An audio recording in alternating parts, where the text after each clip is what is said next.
नमस्कार दोस्तों, ये है हमारा chapter number 15 of Bipin Chandra modern history.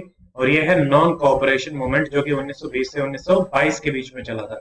इससे पहले we have completed chapter 1 to 14 of Bipin Chandra and polity by Laxmikant का चैप्टर वाइज हम रिवीजन कंप्लीट कर चुके हैं एंड एनवायरमेंट शंकर आईएएस का भी रिवीजन हम कंप्लीट कर चुके हैं। I will give the link of both the playlist polity और एनवायरमेंट की इस वीडियो के एंड में। So about me, my name is Dr. Amit. I have given UPSC mains 5 times and I qualified and interviewed 3 times. I qualified Haryana Civil Services Examination of 2019.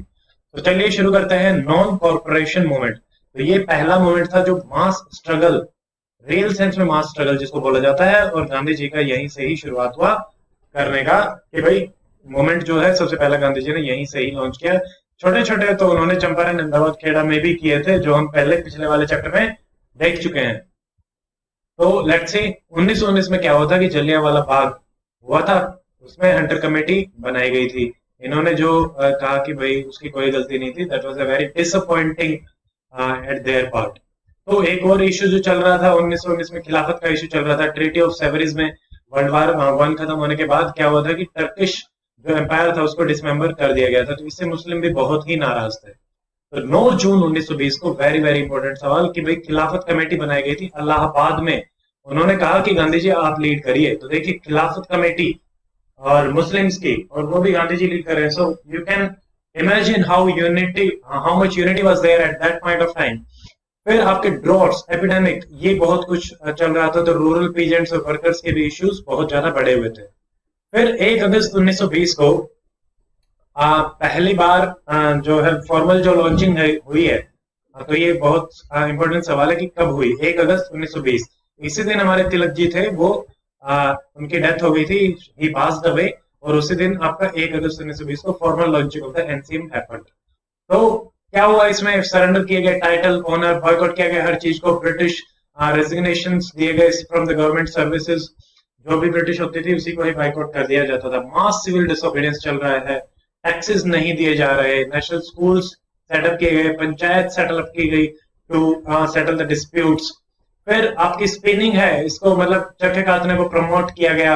Strict non violence, यही है गांधी जी की सबसे बड़ी जो छड़ी है या सबसे बड़ा जो हथियार है, वो यही है, नॉन वायलेंस की कोई हथियार ही नहीं है। ठीक है। देन द गोल ऑफ जो कांग्रेस है, जो अब तक पॉलिटिकल और कॉन्स्टिट्यूशनल मीन्स और पॉलिटिकल रिफॉर्म्स पे फोकस रखने पे था, उसको चेंज कर दिया गया कि आप कॉन्स्टिट्यूशनल और लीगल मीन्स नहीं, हम पीसफुल और लेजिटिमेट मीन्स पे फोकस करेंगे। लीगल तो कुछ भी हो सकता है, legitimate and morality is different from the legality. तो ये आपको ध्यान रखना है। तो ये यहाँ पे चेंज किया गया। 15 मेंबर की वर्किंग कमेटी ऑन कांग्रेस बनाएगी जो डेली वर्क मॉनिटर करेगी। ये चीज भी आपको याद रखनी है, ये अभी बनाएगी। मेंबरशिप आपके रिड्यूस करेगी, 4 आना पर ईयर। तो पुअर जो सेक्शन ऑफ पीपल थे उन्होंने भी बहुत ज्यादा मात्रा में यहाँ पे ज्वाइन किया। फिर आपके चित्तरंजन दास थे, बोस थे, उन्होंने बंगाल और पंजाब वाला जो एरिया है वो संभाला। सबसे ज्यादा जो नॉन कोऑपरेशन में सक्सेसफुल आइटम हमारा रहा, वो रहा boycott of the foreign clothes. देखिए 102 करोड़ जो आपका एनुअल टर्नओवर इंपोर्ट चल रहा था उसका, वो 57 करोड़, हाफ रह गया, 50% रह गया। Packeting of the liquor clothes हमारे यहाँ पे शुरू हुई टर्डी शॉप्स पे। तिलक स्वराज फंड बनाया गया तिलक जी की याद में, जिसमें 1 करोड़ आ गए थे उस टाइम पे। चरखा, खादी को पॉपुलराइज किया गया। एक्सपेंसिव होती थी खादी क्योंकि बनाने में भी टाइम लगता था, और कॉटन और ये सब एक्सपेंसिव होता था। तो गांधी जी ने कहा कि कम पहनो। वहीं से ही इंस्पायर होकर गांधी जी ने जो धोती धारण करी थी वो वहीं से करी थी, लॉइन क्लॉथ, लंगूट, लंगूट for the rest of his life. ये देखिए कितने महान और कितने इम्पोर्टेंट, मतलब सोच क्या है उनकी। यू कैन जस्ट इमेजिन, वो हमेशा फिर लंगोट में ही रहे। वो ब्रिटेन में भी गए तो भी, बाहर कहीं भी गए किसी से भी मिले, ही डिड नॉट केयर कि लोग क्या सोचेंगे। यही सिंप्लिसिटी है और यही सबसे इंपॉर्टेंट उनकी स्ट्रेंथ थी। मुस्लिम लीग और कांग्रेस सेड कि भाई it is unlawful to continue in the British army, और जिन्ना इस बात पे अरेस्ट भी कर लिए गए। तो वो चाह रहे थे कि आप ब्रिटिश आर्मी को कम से कम लोग ज्वाइन करें। फिर 17 नवंबर 1921 में जब प्रिंस ऑफ वेल्स आए तो हड़ताल हुई बॉम्बे में।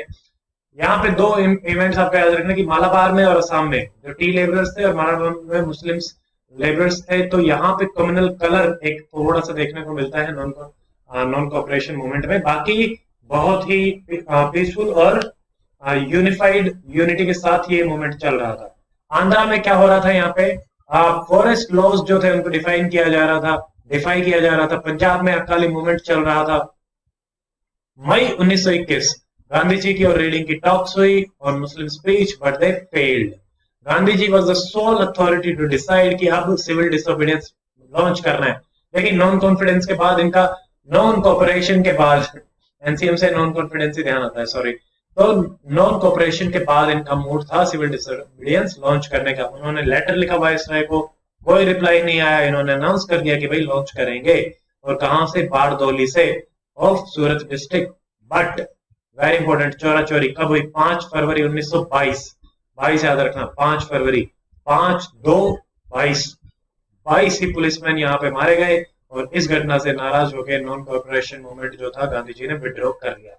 हर एक को लगा, बड़ा ही रोष छा गया, बिविल्डर्ड ऑन दिस न्यूज। उन्हें लगा कि Mahatma has failed as a leader, but ऐसा नहीं था।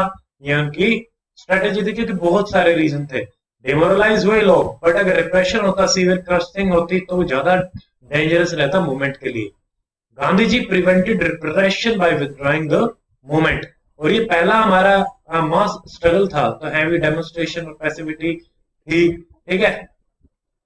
क्लियर साइंस अभी दिख रहे थे, क्योंकि लोग वापस जाने लग गए थे जॉब्स पे, स्कूल्स पे, मीटिंग अटेंड करने लग गए थे। तो आपका मूवमेंट तो कहीं ना कहीं कमजोर पड़ रहा था, रिसीड कर रहा था, तो इसलिए उन्हें वापस लेना ठीक लगा।